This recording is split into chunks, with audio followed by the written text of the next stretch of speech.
विशेष लोहे की बीम का उपयोग लिंटल और छत के सहारे के रूप में किया गया था। भारी सामग्री को उठाने की चुनौती को उठाने वाली मशीनों और प्रशिक्षित हाथ का उपयोग किया गया हो सकता है। लगभग 200 टन वजनी अमल का शिला को मंदिर के ऊपर रखा गया था। पर स्थापित करने से जुड़ी एक बेहद लोकप्रिय कथा है। ये कथा है धर्मपद की, जो अपने पिता मुख्य वास्तुकार विशु महाराणा से मिलने मंदिर के निर्माण स्थल पर आया था। उस समय मंदिर का काम लगभग पूरा हो चुका था, लेकिन शिखर पर कलश को स्थापित करने में काफी परेशानी हो रही थी। धर्मपद ने इस कठिनाई का हल निकाला और कलश को सही स्थान पर स्थापित कर दिया।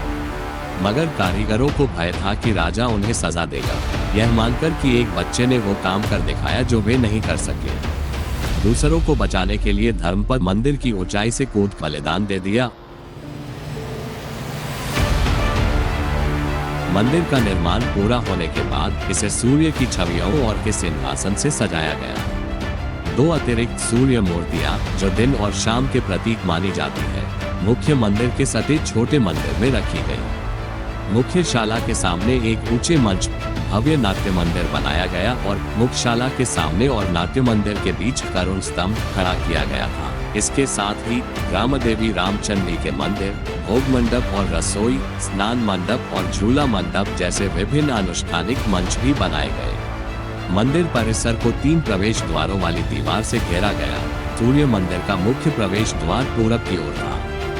होंडेलाइट से निर्मित ये द्वार एक पीड़ा मंदिर की तरह था। मंदिर की ओर जाने वाली पथ पर एक जोड़ी गजा सिंह की मूर्तियां रखी गई।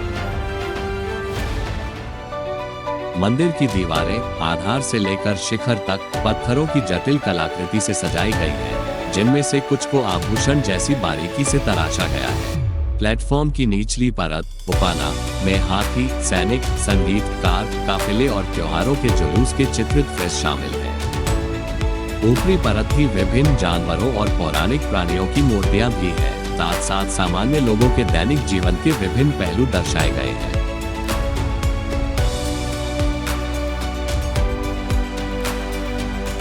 कुछ पैनल पर राजा को प्रतीकात्मक दृश्यों में दिखाया गया है।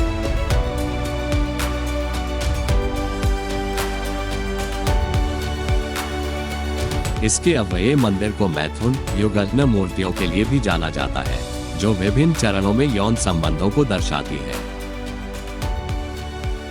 तो बता रहे हैं कि it is a cosmic Rath, it is a cosmic car का जो रथ बन गया। कॉस्मिक क्यों है कि सारे संसार को इसने जकड़ लिया।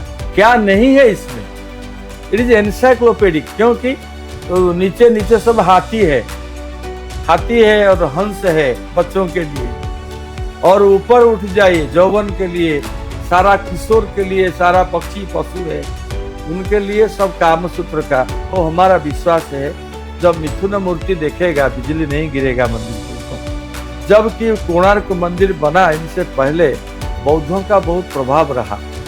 बौद्धों के प्रभाव से जो संसार करने वाले लोग सब भिक्षु बन गए, गांव से चले गए।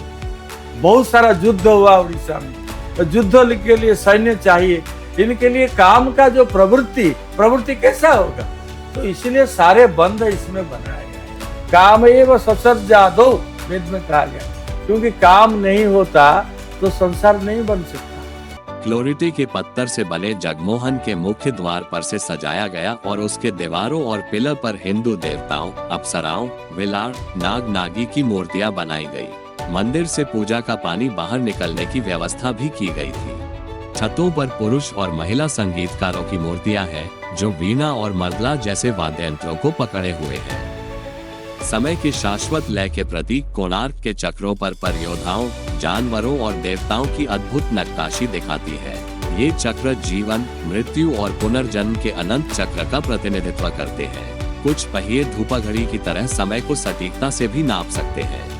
शुरुआती 17वीं सदी के रिकॉर्ड दर्शाते हैं कि इस समय मंदिर पूजा स्थल के रूप में उपयोग होता रहा। 1638 में एक लिटरेरी एविडेंसेस है, इसमें क्लियरली लिखा है टेम्पल वाज अंडर वर्शिप।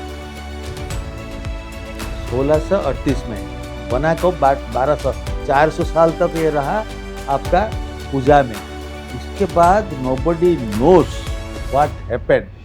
समय का पहिया घूमता गया, सदियां बीत गई और आज भारत की प्राचीन वास्तुकला का अद्भुत नमूना कोणार्क का सूर्य मंदिर ओडिशा के पूर्वी तट पर खंडहर के रूप में खड़ा है। कभी अपनी अद्वितीयता और भव्यता के लिए प्रसिद्ध यह मंदिर अब अपने पुराने वैभव की एक धुंधली छाया बनकर रह गया है। मंदिर के पतन के कई कारण हैं, लेकिन प्रमुख कारण प्राकृतिक माने जाते हैं। समुद्र के किनारे स्थित इस मंदिर को बंगाल की खाड़ी से आने वाली नम हवाओं और आर्द्रता का सामना करना पड़ा, जिससे खोंडेलाइट पत्थर का क्षय होता गया और समय के साथ ये कमजोर हो गया। ओडिशा में बार बार आने वाले चक्रवातों और भूकंपों ने भी इसे गंभीर नुकसान पहुंचाया।